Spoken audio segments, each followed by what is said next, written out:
Sərdar Cəlaloğlu qəza törətdi, 50 manat pul verib getdi. Bax, bu müraciəti Müsavata moped sürücüsü Hüseyin Tanrıverdiyev eləyib və deməli Hüseyin Tanrıverdiyev bildirib ki, Azərbaycan Demokrat Partiyasının sədri Sərdar Cəlaloğlu idarə etdiyi avtomobillə mopedi vurub. Hadisə martın 15-i səhər saatlarında Rəşid Behbudov küçəsində baş verib. Tanrıverdiyev bildirib ki, Sərdar Cəlaloğlu ona 50 manat pul verərək hadisə yerindən uzaqlaşıb. Rəşid Behbudov küçəsindən üzü 28 may tərəfə qalxırdım. Orada işıqfor yandı. Mən 3-cü xəttdən 2-ci xəttə keçdim. O da 1-ci xəttdən gəlirdi. Mən sola döndüyüm məqamda məni vurdu.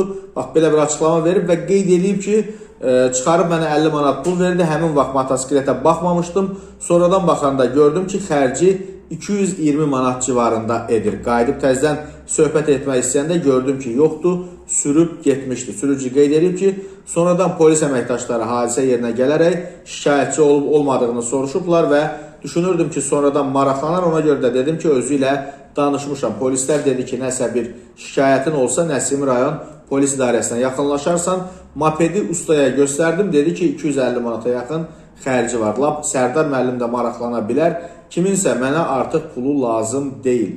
Xahiş edirəm ki, Sərdar müəllim mənə kömək etsin. Sadəcə özü ilə əlaqə saxlamaq imkanım olmadığı üçün sizə üz tutdum. Sərdar Cəlaloğlu isə sayt vasitəsilə bildirib ki, deməli, dəyən ziyanı artıqlaması ilə ödəmişəm, hara istəyir müraciət edə bilər.